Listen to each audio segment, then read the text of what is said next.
Nakangiting nagkamayan sina Pangulong Bongbong Marcos at dating Vice President Leni Robredo nang magkita sa Sorsogon. Sa kanyang mensahe, binigyang diin ng Pangulo ang kahalagahan ng pagkakaisa sa panahon ngayon. May report si Jonathan Andal.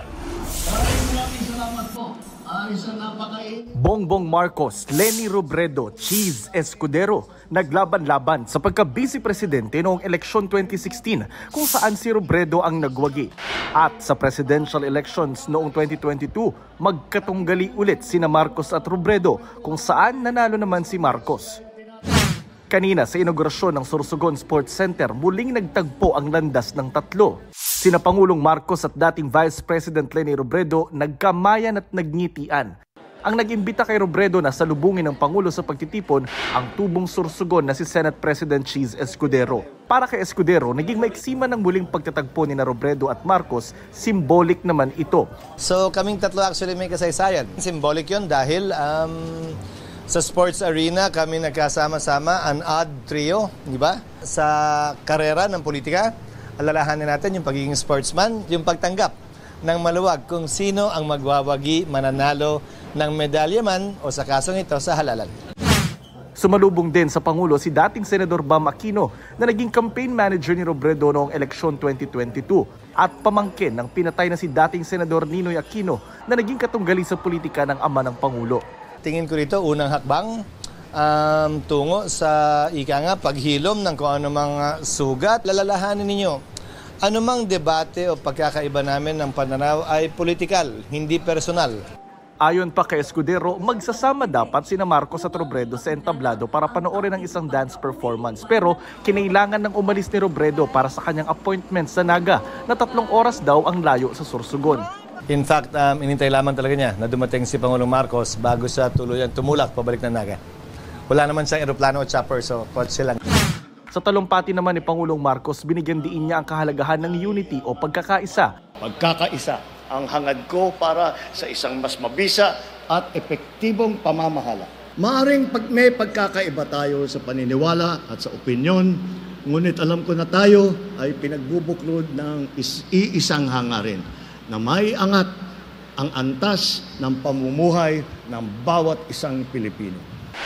Tumanggi si Robredo nang subukan naming makapanayam tungkol sa pagkikita nila ng Pangulo. Pero ayon sa kanyang tagapagsalita, bibigay galang lang na she was there for the event and tumating ang presidente, siyempre sasalubungin niya. Si VP Leni naman has been very clear na anumang healing, anumang reconciliation, kailangan nakatungtong yan sa hustisya at sa prinsipyo. Jonathan Andal nagbabalita para sa GMA Integrated News. Naniningil daw ng utang ang babaeng pinatay sa saksak sa Mauban, Quezon. Ayon sa mga pulis, may lending business ang biktimang si Michelle Pajarillo. Pinautang niya ang mag-live-in partner kung saan bahay ang collateral. Pero nang puntahan ang bahay ng magka-live-in para maningil, nakulitan daw ang mga ito at sinaksak siya sa dibdib. Tumakas sa mga sospek pero sumuko rin sa pulisya kalaunan. Sinampahan sila ng reklamong murder. Kunesyon sa Kamara ang paggastos ng Office of the Vice President ng 16 na milyong pisong confidential funds para sa pagrenta ng 34 na safe house sa loob lamang ng 11 araw noong 2022. Batay sa OVP Accomplishment Report, may 2 safe house na binayaran ng tig 1 milyong piso. May mga safe house ding binayaran ng 250,000 pesos at 500,000 pesos kada isa. Ang pinampondo riyan ay bahagi ng 125 million peso confidential fund na ginastos ng OVP sa loob ng 11 araw. Acknowledgement receipts lang ang isinumite ng OVP sa Commission on Audit at ang ilan walang nakalagay na pangalan ng tumanggap ng bayad. Meron ding hindi mabasa ang pangalan at may hindi permado. Sabi ng COA, wala silang ibang detalye tungkol sa mga safe house. Ang nakasaad lang daw sa OVP Accomplishment Report para umano ito sa ligtas na pagpapatupad ng OVP initiatives at confidence building. Noong 2023 naman, umabot sa 37 million pesos ang Confi funds na ginastos ng OVP sa safe houses. Pinasumpina na ng komite ang 6 na opisyal ng OVP na hindi nakadalo sa pagdinig. Sa isang pahayag, nanindigan ng OVP na hindi kailangan ng pagdinig dahil hindi umano ito in aid of legislation.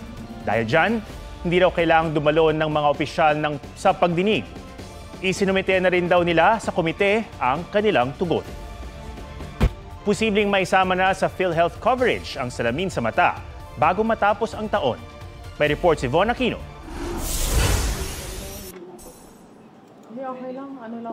Nearsighted at may astigmatism ang 31-year-old call center agent na si Colleen Garcia. Gumastos siya ng 4,000 pesos para sa prescription glasses. Malaking bahagi ng kanyang budget na sana raw, ginagastos na lang niya sa kanyang 5 anak.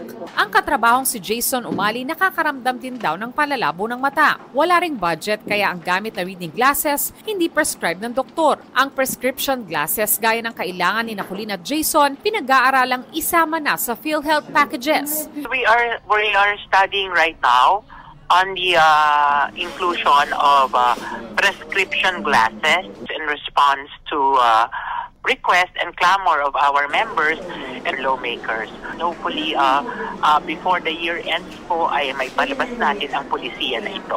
Single mom ako, syempre pinag-ipon ako muna bago ko makapagpagawa ng salamin. So kung may ganyan po silang programa po, mas maganda po. Makatulong din naman po siya, lalo na po kung libre po. Base sa pag-aaral ng World Health Organization, 50% ng populasyon ng mundo magiging nearsighted pagsapit ng 2050. Base sa 2018 Philippine Eye Disease Study, 1.98% ng ating populasyon ay may visual impairment at mahigit 2 million ang partially blind. Ang Integrated Philippine Association of Optometrists tutulong sa PhilHealth sa paggawa ng guidelines sa package. Mas makakatipid po tayo, lalong-lalo na yung PhilHealth, kung napiprevent po yung mga diseases by providing services that would prevent blindness. Sa phase 1 ng package, ang mga bata raw ang uunahin, lalo na ang mga mag-aaral. Yung EOR sa bata po, yun na, nearsighted or farsight po sila, nakaka-apekto po yun sa kanilang academic performance. Bago matapos ang taon, target ding maisama ang dental services sa PhilHealth packages. Primary care, pagdating po doon sa ating dental hygiene, purification, paglilinis, yun po yung tinitingnan nating maisama sa dental package na outpatient naman po. Von Aquino nagbabalita para sa GMA Integrated News.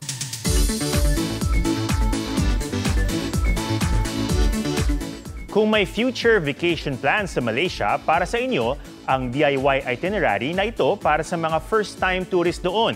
Isa sa must-visit ang isang kuweba na mapapasok lang kapag inakyat ang isang makulay na stairway. G tayo sa Colorful Heart of Asia or Malaysia kasama si Oscar Oida.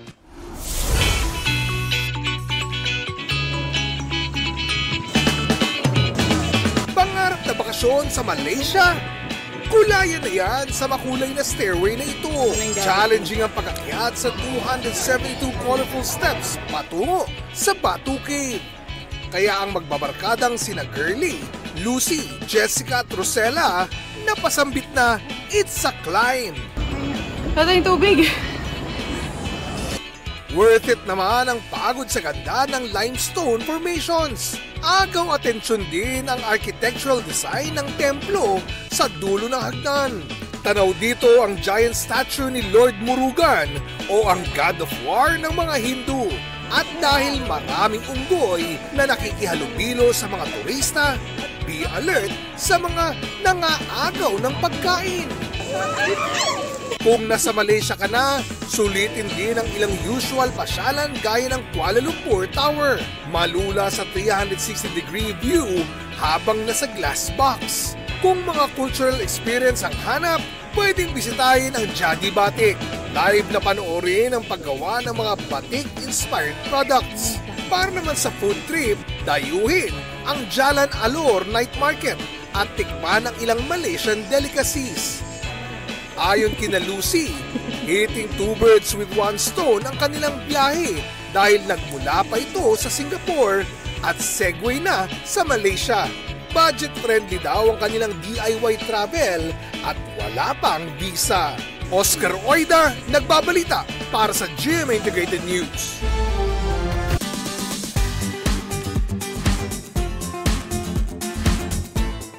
Literal na pasabog ang surprise ng magkakapatid para sa kanilang nanay.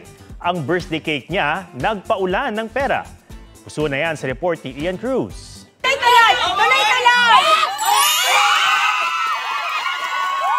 Hindi to jackpot sa game show. Pero ang nanay na may birthday, feeling jackpot na rin dahil umuulan ng pera. Yan ang literal na pasabog ng mga magkakapatid para sa ika-51 kaarawan ng kanilang Mommy Bet.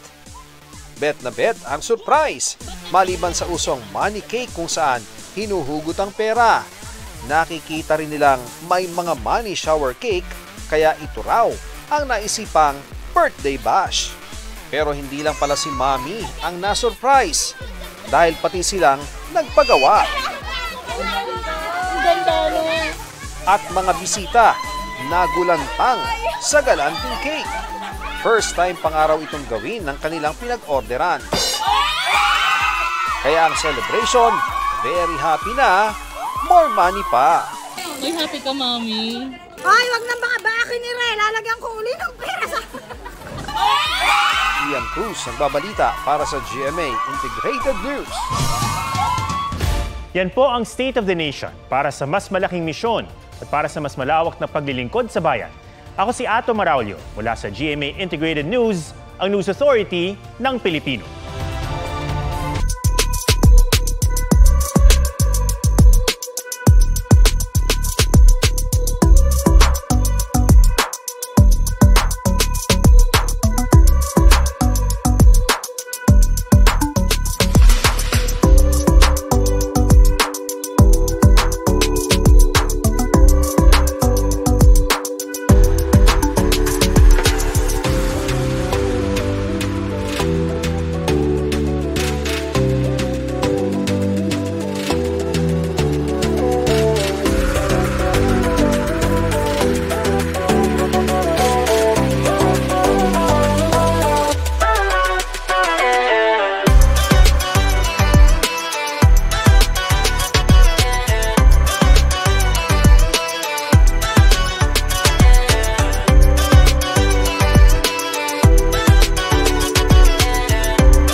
Mga kapuso, alamin ang State of the Nation. Mag-subscribe sa GMA Integrated News sa YouTube. Sa ating mga kapuso abroad, samahan nyo kami sa GMA Pinoy TV at sa www.gmanews.tv.